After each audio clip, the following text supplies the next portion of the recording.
आपको श्री गोपाल नारसन का नमस्कार। डिवाइन मिरर हिंदी चैनल में आपका बहुत बहुत स्वागत है। आइए जान लेते हैं आज की कुछ खास चर्चित खबरें। बिहार के मुख्यमंत्री नीतीश कुमार ने लोकसभा चुनाव से पहले बिहार में ओबीसी वर्ग को आबादी के अनुपात में 75% आरक्षण देने का प्रस्ताव करके भाजपा के सामने एक बड़ी चुनौती खड़ी कर दी है। चूंकि प्रदेश सरकार 50% से अधिक आरक्षण नहीं दे सकती, लेकिन नीतीश कुमार ने 75% आरक्षण की गेंद प्रधानमंत्री नरेंद्र मोदी के पाले में डाल दी है। कोरोना के एक नए वेरिएंट JN1 ने दुनिया के देशों में चिंता पैदा कर दी है। इंग्लैंड, आइसलैंड, फ्रांस और अमेरिका में इस वेरिएंट के मिलने से वैज्ञानिक इससे बचाव का मार्ग खोज रहे हैं। वैज्ञानिकों की दृष्टि में इस नए वेरिएंट की पहचान गत 25 अगस्त को की गई है और पाया गया है कि कोरोना की रोकथाम के लिए लगाए गए टीके भी इस वेरिएंट से बचाव में कारगर नहीं होंगे। मध्य प्रदेश में केंद्रीय मंत्री प्रहलाद पटेल आज एक सड़क हादसे में बाल बाल बच गए।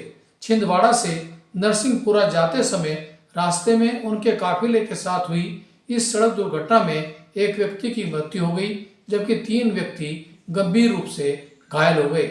हादसा एक बाइक सवार को बचाते समय गाड़ी के सड़क से नीचे उतर जाने पर हुआ। भगवान केदारनाथ ने आज वर्षों से अलग 2 भाइयों का मिलन करवा दिया।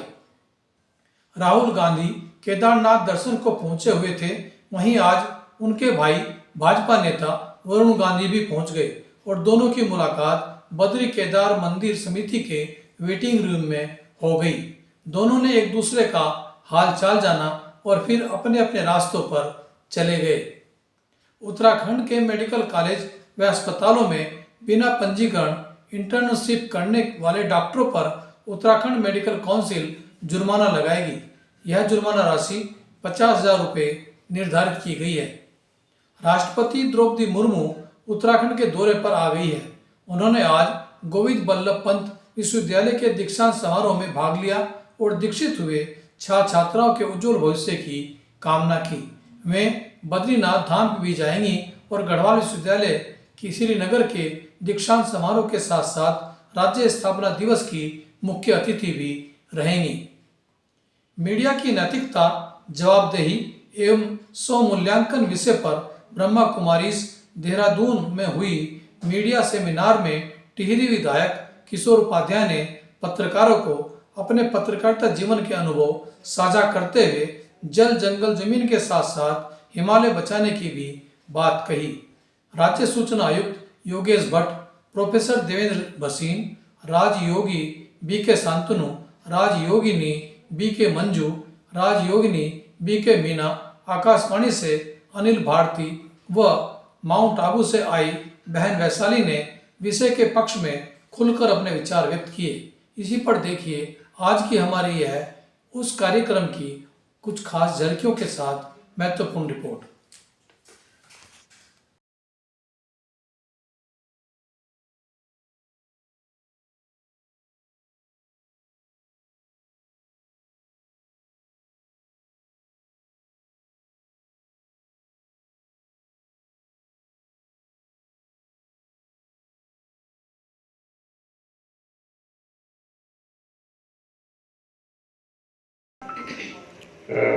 बातें रखी गई हैं। मेरे ख्याल से ये पूरे देश में चल रहा होगा आपका पूरा कार्यक्रम। और ये मेरा सौभाग्य रहा कि एक बार मैं गोपाल नारसन जी के आदेश से मैं माउंट आबू भी गया था कुछ विषयों को लेकर के, और मुझे बड़ा अच्छा वहाँ पर भी लगा। बल्कि मैं तो दिल्ली में जब रहता था तो जो आपका करोल बाग में जो आपका केंद्र है तो वहाँ मैं कई बार जाता था। और जब 1930 में गुरुजी ने ये स्थापना की होगी, लेखराज जी ने, और वो हम सब के मार्गदर्शक भी हैं। वो शरीर में उपस्थित नहीं है लेकिन एक प्रकाश पुंज के रूप में हम सबके बीच में विराजमान हैं, प्रभु के संदेश वाहक के रूप में। तो आज जो है 140 देश आपने बताया और लगभग 9000 शाखाओं में आप एक दिव्य संदेश जो उनको अनुभूति हुई उसको पहुंचाने का काम कर रहे हैं, तो सबसे बड़े पत्रकार तो आप ही लोग हैं। इससे बड़ा और कौन हो सकता है? बोध है, ये बिल्कुल वही है कि जैसा आप लिखोगे ऐसा बनता जाएगा। तो अगर इनको हम तैयार कर लेते हैं, तो अभी अनिल भारती जी कह रहे थे कि संख्या कम है, लेकिन ये जो 25 छात्र हैं हमारे, ये हमारे लिए 2500 से कम नहीं है, क्योंकि ये आगे जाकर के कल का जो भविष्य बनेंगे वो जिम्मेदारी इनको ही संभालनी है। कोई आकाशवाणी में जाएगा, कोई दूरदर्शन में जाएगा, कोई प्रिंट मीडिया में जाएगा और कोई इलेक्ट्रॉनिक मीडिया में जाएगा। सोशल मीडिया में तो आप और हम सब हैं। एक नई स्थिति पैदा हुई कि आज हर कोई पत्रकार है, हर एक के जेब में मोबाइल है, लेकिन उसकी न कोई जवाबदेही है और न उसका कोई स्वमूल्यांकन है। तो आज हमें यह जरूर सोचना होगा, चिंतन करना होगा कि हम किस दौर में जी रहे हैं। खबरों की आपाधापी, आगे बढ़ने की होड़, और हम निष्पक्ष भी नहीं रह पाते। ये और ठीक है कि डॉक्टर देवेंद्र भसीन जी भाजपा से जुड़े हैं, किशोर उपाध्याय जी भाजपा के विधायक हैं, मैं कांग्रेस से जुड़ा हूं, तो अपनी दलगत आस्था हो सकती है, लेकिन जब मीडिया के प्लेटफॉर्म पर तो हमें निष्पक्ष रहना ही होगा। अगर निष्पक्ष नहीं रहेंगे तो ये जनता, ये समाज, ये देश। मैंने विषय देखा कि मीडिया की नैतिकता, जवाबदेही और स्वमूल्यांकन, तो मुझे लगा कि जाना चाहिए। हो सकता है कुछ अपना अनुभव ही मैं साझा करूं। बहुत ही प्रासंगिक विषय है। मतलब सबसे पहले मैं उनको धन्यवाद देना चाहता हूं जिसकी भी प्रेरणा से, किसी न किसी व्यक्ति विशेष की प्रेरणा से विषय रखा गया होगा, निसंदेह, क्योंकि वर्कशॉप में अक्सर ऐसा ही होता है। तो जो विषय रखा गया है नैतिकता, जवाबदेही और स्वमूल्यांकन, ये बेहद प्रासंगिक विषय है। यूं तो मीडिया के या जिसको मैं कहना चाह रहा हूं, बस सिर्फ इसमें जो मुझे कमी लगती है कि जहां पर ये मीडिया की नैतिकता लिखा है, मुझे लगता है मीडिया की नहीं होना चाहिए। क्योंकि मीडिया, पूर्ववक्ताओं ने भी कहा, मीडिया तो बहुत बड़ा कैनवस हो गया है। मीडिया तो फिल्में भी हैं, मीडिया तो विज्ञापन भी है। आज जिस हम नैतिकता, जवाबदेही और स्वमूल्यांकन की बात कहने के लिए और आप लोग सुनने के लिए हैं यहाँ पर, वो मुझे लगता है पत्रकारिता और पत्रकार के ऊपर है, और संभवतः बात होनी भी उसी पे चाहिए। ज्यादा प्रासंगिक यही है कि पत्रकार के नैतिक मूल्य क्या हैं, या पत्रकारिता के नैतिक मूल्य क्या हैं, उसकी जवाबदेही क्या है, और एक पत्रकार के रूप में क्या स्वमूल्यांकन किया जाना चाहिए। अभी गुरुजी भी रहे हमारे, डॉक्टर साहब बोल के गए। मैं एक तो सबसे पहले कहना चाहूंगा कि जितने भी पूर्ववक्ताओं ने कहा, मैं सबकी बात से खुद को जो है संबद्ध कर रहा हूं।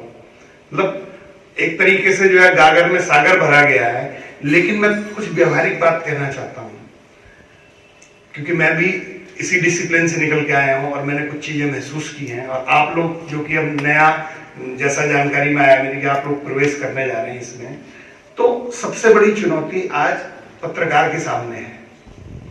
क्योंकि हम ये सुनते आए हैं लंबे समय से, जब निर्वहन करते रहे और कर रहे हैं श्री अनिल जी, हमारे बीच में उपस्थित शांतनु भाई जी और सभी आदरणीय दीदीगण, और यहाँ उपस्थित सभी सम्मानित अतिथिगण और प्रिय छात्र छात्राओं। आज का विषय अपने आप में बहुत ही महत्वपूर्ण है, और विशेष तौर पर जो हमारी नई पीढ़ी पत्रकारिता के क्षेत्र में प्रवेश कर रही है, उसके लिए तीनों विषय जो है वो मार्गदर्शक है। कारण यह है कि जब हम पत्रकारिता क्षेत्र में आते हैं तो हमारे सामने एक बहुत व्यापक दृश्य रहता है, और जब हम धरातल पर जाते हैं काम करने के लिए तो कई प्रकार की चुनौतियां हमारे सामने रहती भी है।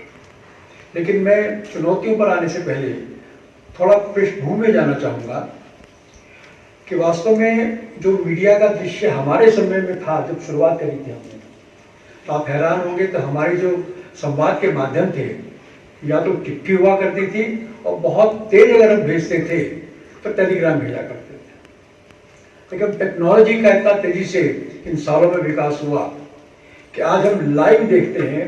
अगर कोई घटना कहीं हो रही है, चाहे मैच हो रहा है, हम तत्काल उसको पूरी दुनिया में देख सकते हैं। तो टेक्नोलॉजी का जो एक प्रकार से विस्तार हुआ है, उसने इस पत्रकारिता के क्षेत्र को, मीडिया के क्षेत्र को बिल्कुल बदल दिया है। अब मीडिया के हमारे कई विंग हैं, चाहे हम प्रिंट मीडिया की बात करें, चाहे इलेक्ट्रॉनिक मीडिया की बात करें, चाहे डिजिटल मीडिया की बात करें, चाहे सबसे बड़ा मीडिया तो हमारा परमात्मा है, क्योंकि जब इस सृष्टि पर अधर्म छाता है, पाप छा जाता है, अंधकार हो जाता है, मनुष्य बुराइयों में ग्रस्त हो जाता है, तो उस परमपिता परमात्मा को इस सृष्टि पर आकर हम सबको ज्ञान का उजाला कहें, रोशनी कहें, प्रकाश कहें, देना पड़ता है। हम तो सब बाद में पत्रकार बने हैं, लेकिन सबसे पहला पत्रकार परमात्मा है। तो आज मुझे आप सब भाई बहनों को देखकर बड़ा गर्व हो रहा है कि आप सब परमात्मा के कौन हैं, बच्चे तो हैं ही, साथ साथ उसके राइट हैंड हैं। अगर अपनी पत्रकारिता के द्वारा अगर आप सब लोगों को कुछ ईश्वर का संदेश भी देते हैं, कुछ अच्छी बातें बताते हैं, तो आप बहुत सारी दुआएं कमा सकते हैं। एक होता है धन कमाना, एक होता है दुआ कमाना। धन से हम रोटी कपड़ा मकान बना सकते हैं, लेकिन दुआओं से हम अपने जीवन में सुख शांति आनंद प्रेम की प्राप्ति कर सकते हैं और अपने परिवार को भी खुशहाल बना सकते हैं। तो दुआओं की सबसे बड़ी कमाई है। उस कमाई को करने के लिए हमें क्या करना होगा? कुछ अच्छे विचार अपनी मीडिया के माध्यम से समाज तक पहुंचाने होंगे।